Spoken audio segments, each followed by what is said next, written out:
Halo, selamat siang semuanya. Kali ini saya mau bahas satu anyem buatan NiceXCK atau NiceHack atau juga NiceHack. Nah, ini dia NiceHack DB1 atau DB1.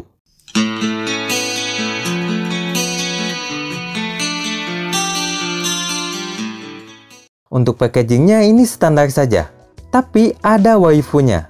Cocok nih buat yang suka anime. Untuk kelengkapannya ada sepasang housing, kabel, ear tips, clip-on, buku panduan, dan kartu garansi. Nah, untuk speknya, DB1 ini menggunakan single dynamic driver. Lanjut bahas fisik dan build quality-nya. Housingnya DB1 menggunakan bahan full plastik, dan faceplate-nya lumayan cakep. Sedangkan DB3 menggunakan metal di bagian faceplate-nya. Kemudian untuk kabelnya DB1 sedikit lebih tipis dibanding kabelnya DB3. Dan memang kabelnya DB3 lebih kelihatan bagus. Nah, ini hasil rekaman mic keduanya ini. Tes 1, 2, 3 ini hasil rekaman mic-nya NiceXCK DB1. Tes 1, 2, 3 ini hasil rekaman mic-nya NiceXCK DB3.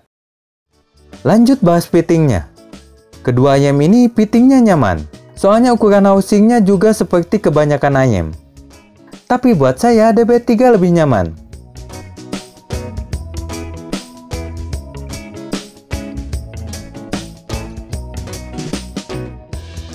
Oke, kedua anyem ini sangat mudah untuk di-drive. Nah, untuk tonalnya kedua anyem ini beda. DB1 ini cukup balance atau mild V-shape, tapi tempernya agak plastiki. Sedangkan DB3 ini V-shape, warm, bassy dengan temper yang cukup natural. Nah, untuk bagian low-nya, DB1 punya bass yang lebih kecil tapi lebih punchy dengan kontrol yang lebih baik.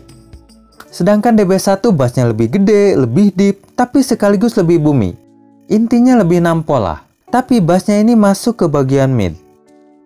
Nah, midnya kedua anyem ini sama-sama agak mundur, tapi vokalnya DB1 lebih clean dan lebih jelas. Namun sedikit agak sauti. Sedangkan DB3 lebih tebal, tapi posisi vokal di DB3 sedikit agak mundur lagi. Tapi masih cukup jelas dan keduanya sangat minim sibilan. Aman lah buat yang sensitif. Lanjut ke bagian high-nya. Treble-nya DB1 sedikit lebih ngencring, sedikit lebih detail dan clarity-nya lebih bagus. Sedangkan treble-nya DB3 lebih smooth tapi gak sampai roll off. Dan detailnya lumayan bagus lah. Nah, untuk teknikalitasnya, keduanya punya teknik yang cukup bagus di kelasnya. Untuk soundstage DB1 lebih terasa lebar, tapi di DB3 terasa lebih megah. Namun, untuk separasi dan imaging DB1 sedikit lebih baik.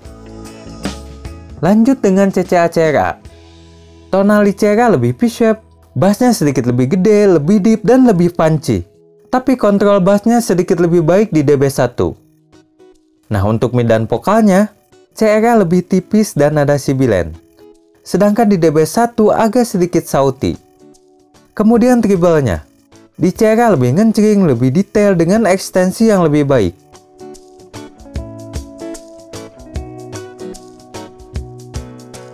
Oke, kesimpulannya gini. Kalau teman-teman merasa CCA-CRA kepedesan dan suka dengan banyak jenis musik atau all around, nah, NiceHack DB1 ini recommended buat dibeli di kelas 200 ribuan. Tapi dengan catatan nih, nggak begitu peduli sama tempernya yang agak plastiki. Sebenarnya anyem ini bisa jadi salah satu jagoan saya kalau saja tempernya lebih natural. Nah, untuk DB3, saya nggak ragu buat menyatakan bahwa anyem ini salah satu the best buat bass head. Ini saingannya ke ZX HBB Deki 6S. Oke, itu saja yang bisa saya ulas. Sampai jumpa lagi dan salam Lopins Audio.